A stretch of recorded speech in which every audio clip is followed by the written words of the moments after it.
This is the early morning of the 5th of March 2026. I posted a series of videos yesterday. One of them was on Howard Lutnick. And in that video, I said he needs to be seriously investigated. The reason being is that he stated that he didn't go to the Twin Towers on 9/11 because he took his son to kindergarten for the first day. The problem is kindergarten started on the 10th, not the 11th. So he was caught in a significant lie. Now, around 650 of his employees got vaporized. They were on the 101st to 105th floor of the Twin Towers. His brother got vaporized. Well, you'd think he'd tell his brother. Well, why would he tell his brother? His brother was his partner. He wanted to get rid of his partner. Cantor Fitzgerald was a very successful company, having as many employees as he had. Actually, a fifth of those killed in the Twin Tower were his employees. Don't know if you know this, but the Twin Towers were hard to lease space. Reason being is they had 8-foot ceilings. People don't like to work in an environment with an 8-foot ceiling. It's too much like being at home.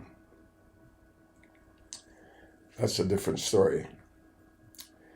Now, let's talk about Larry Silverstein. Larry Silverstein was the leaseholder. He leased the Twin Towers 6 weeks before they were taken down. One of the big problems with the Twin Towers was it was covered in asbestos. And the cost to remove the asbestos was prohibitive. Larry Silverstein cashed in big time when they were taken down because he claimed 2 separate incidences because there were 2 different attacks. So he got paid twice. Billions of dollars. What's interesting is that his son and daughter, who used to work for him at the Twin Towers, they didn't go to work that day either. Now, his excuse was that he went to his dermatologist. Let's talk about George Bush's brother, Marvin. Marvin Bush ran security for the Twin Towers. Reportedly, the weekend prior to the takedown, power was shut off. You know why? They set the fuses. Bank of Nova Scotia had millions of dollars in gold bullion in the basement of the Twin Towers. When they finally got down to that level, the vault was there, but it was empty of gold. There was no gold. Also, a lot of people sold American and United shorts, and they stood to make millions of dollars because when the towers were hit by United and American, their stock plummeted. Now, let's go back to Larry Silverstein, to Lutnick. He looks like a devil, doesn't he? Take a look at him.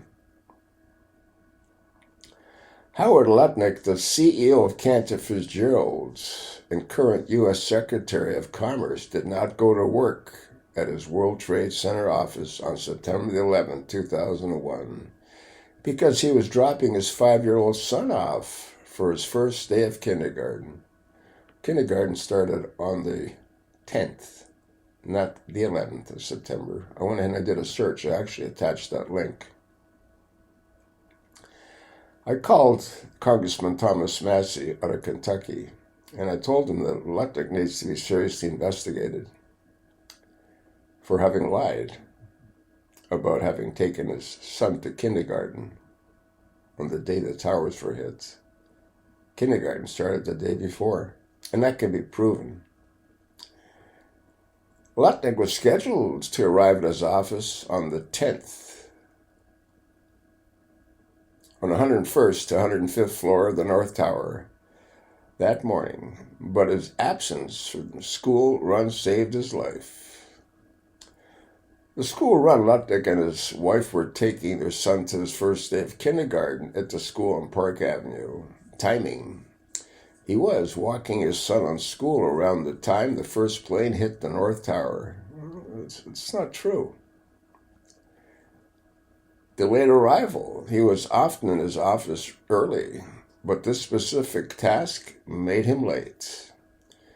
Immediate aftermath. He witnessed the burning tower while uptown and later described trying to find survivors. Ultimately discovered that all 658 of his employees who were in the office that day, including his younger brother Gary, had been killed. In the wake of the tragedy, Lutnick became a prominent figure for his commitment to the victims' families, pledging 25% of the firm's profits for the first 5 years to them. So, what do you think, huh? I mean, come on. Come on. He lied about his involvement with Jeffrey Epstein. In 2005, I believe it was, he said that he and his wife went next door, and when he saw the massage table, he was disgusted. And both he and his wife left and said he'd never be in the same room with them. Yet in 2012, on a Caribbean cruise, he texts and asks, when would be a good time to drop by for lunch? He and his family and the nanny and another couple and their kids all dined with Epstein. You don't think this guy's dirty? You don't think he needs to be seriously investigated? But here's the problem. Who are you going to go to?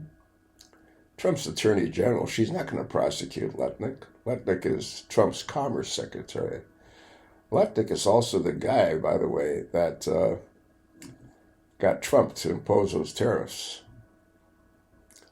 And he told his sons, who run Cantor Fitzgerald, to offer companies that were going to get a rebate 20 cents on the dollar in cash.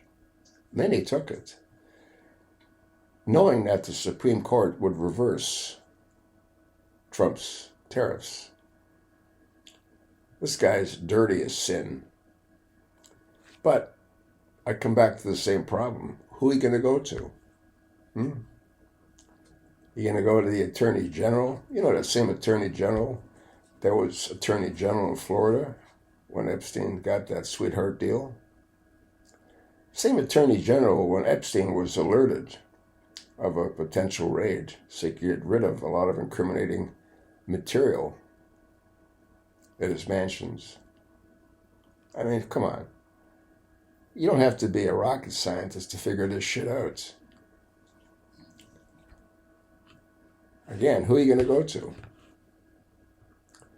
I don't expect to hear back from Thomas Massey's office.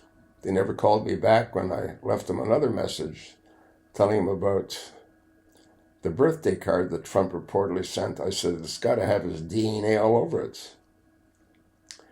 And I explained DNA lasts for centuries if it's not exposed to the elements. This was in a book. Never heard back. Never hear back from any of them. I've probably contacted 20 or 30 senators and congressmen over the years. Not one ever called me back. Not one. I told you, they're all worthless. All they care about is to be able to go on that merry-go-round, pick up that direct deposit every month, get the retirement plan, pensions, health care. They don't give a fuck about you or me. They never did. You don't want to hear it? Don't listen.